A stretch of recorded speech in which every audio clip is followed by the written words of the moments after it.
Olá, tudo bem com vocês? Mais uma vez nós estamos no nosso canal para a nossa reflexão semanal. Você com certeza já deve ter ouvido essa sentença. Você sabe com quem você está falando? Normalmente as pessoas que usam essa frase, elas usam para legitimar sua posição e se impor sobre os outros. Uma posição de um status maior, de um conhecimento, porque elas se acham melhores, elas então abordam o outro, talvez mais simples, dizendo: você sabe com quem você está falando?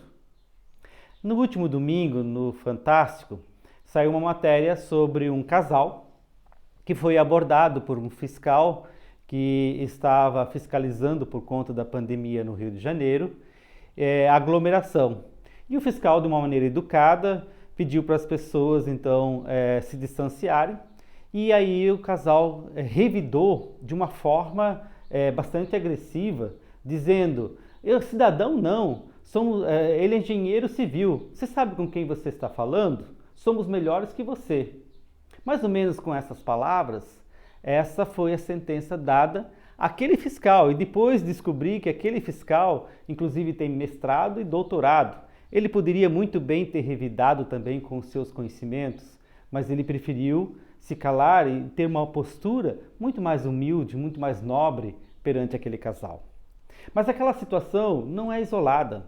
A gente percebe isso nas relações humanas. Como é fácil a gente querer se impor sobre os outros, não é verdade? Quando a gente então se julga melhor, a gente se acha que por ter condições financeiras melhores do que os outros, por ter diploma, ter estudado em certas universidades, morar em certos lugares, fazer parte de certa cultura, nos dá o direito de menosprezar o outro. Na verdade, isso é uma tremenda insegurança. Pessoas que se agarram nessas sentenças e que se acham melhores e arrogantes são pessoas extremamente inseguras, porque elas precisam desses recursos para se acharem melhores. Jesus nos propõe um outro modelo de relações. Na verdade, Jesus sempre nos dá uma nova maneira, um novo jeito de viver enquanto cristãos, enquanto comunidade, enquanto sociedade. Me correu uma narrativa que está lá em Lucas, ou melhor, lá em Mateus, no capítulo 20, onde se dá uma seguinte situação. A mãe de dois discípulos de Jesus chega para Jesus e diz: Jesus, quando o Senhor for para a glória, eu quero que os meus filhos sentem ao seu lado, um à direita e o outro à esquerda, e governem junto. Jesus disse: olha, você não sabe o que está pedindo. Isso não compete a mim dar aos seus filhos todo esse poder. Os discípulos que ouviram esse diálogo ficaram indignados e revoltados com esse pedido. E aí Jesus diz assim, Jesus os chamou e disse: vocês sabem que os governantes das nações as dominam e as pessoas importantes exercem poder sobre elas. Não será assim entre vocês. Ao contrário, quem quiser tornar-se importante entre vocês deverá ser servo. E quem quiser ser o primeiro deverá ser escravo. Como o Filho do Homem, que não veio para ser servido, mas para servir e dar sua vida em resgate por muitos. Vejam, meus queridos, Jesus propõe um novo jeito de se relacionar. Ele diz o seguinte: você quer ser importante? Você quer ser o maior? Você quer liderar? Você quer ser respeitado? Você quer ser valorizado? Então aprenda a servir. É no serviço que nós, na verdade, adquirimos autoridade e somos reconhecidos.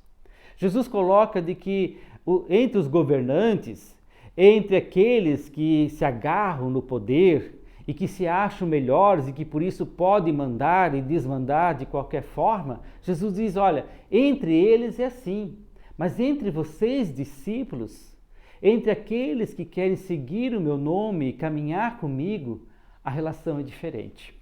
A relação ela precisa ser invertida. Quem quer ser o maior, que seja o menor, que pegue a bacia, que lave os pés do outro, assim como Jesus fez lá, conforme está em João 13, quando ele lava os pés dos discípulos. O mestre lava os pés dos seus discípulos. Este é o maior exemplo que eu e você precisamos também exercitar. Nós não precisamos ser arrogantes, nós não precisamos querer impor para os outros a partir da nossa posição, seja ela social, profissional, financeira. Não, entre nós, a marca do amor, a marca da compaixão, a marca do serviço é que dá a cada um de nós a autoridade para ser reconhecido como líder, como uma pessoa, como alguém que está para servir a outra pessoa, servir para um mundo melhor. Aqui está um caminho que talvez poucos desejam, mas é o caminho que torna uma sociedade muito mais humana, muito mais relacional, onde as pessoas aprendem de que se elas têm conhecimento, se elas têm recursos, se elas têm possibilidades, tudo isso é para servir, para colocar a serviço, para que o mundo e as pessoas se tornem melhores e possam viver melhores. Por isso a humildade, meus queridos, é um dos valores da nossa fé. A humildade é algo que enobrece a pessoa. A humildade é um gesto que dá dignidade, tanto para quem exerce a humildade, quanto para aquele que é beneficiado por ela. Por isso, não entre nesse tipo de relacionamento. Você não precisa se impor sobre os outros. Você não precisa se agarrar em títulos, em poder. Seja você, a partir de Cristo, uma pessoa que serve, uma pessoa que está disposta a ajudar o outro.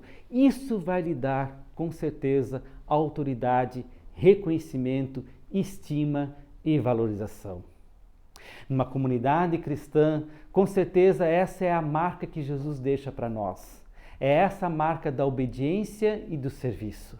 Numa comunidade cristã, nós precisamos aprender sempre que se temos posições, se temos cargos, temos liderança, tudo isso é para servir o outro. Numa comunidade cristã, as pessoas estão para viver na mutualidade, uns com os outros. É interessante que esses uns com os outros, no Novo Testamento, eles são colocados como mandamentos. Paulo fala isso nas suas cartas, tem mais de 28 mandamentos sobre uns aos outros. Amai-vos uns aos outros, suportai-vos uns aos outros, acolhei-vos uns aos outros, perdoai-vos uns aos outros. É nessa mutualidade que uma comunidade vive as suas relações. Não de poder, não de cima para baixo, mas de uns para com os outros. Quem sabe aqui está um grande exercício e um desafio para mim e para você. Por isso, vamos nos colocar nessa posição. Não sejamos arrogantes, nem prepotentes. Vamos colocar o nosso conhecimento, os nossos recursos a serviço do outro. Com certeza, essa será a marca mais reconhecida pelas pessoas. Somos uma igreja que queremos ter essa marca. Que Deus nos dê essa graça de servi-lo com alegria, com dedicação, com humildade, fazendo com que a nossa vida possa ser um exemplo de compaixão e de amor. Afinal, nós somos apóstolos.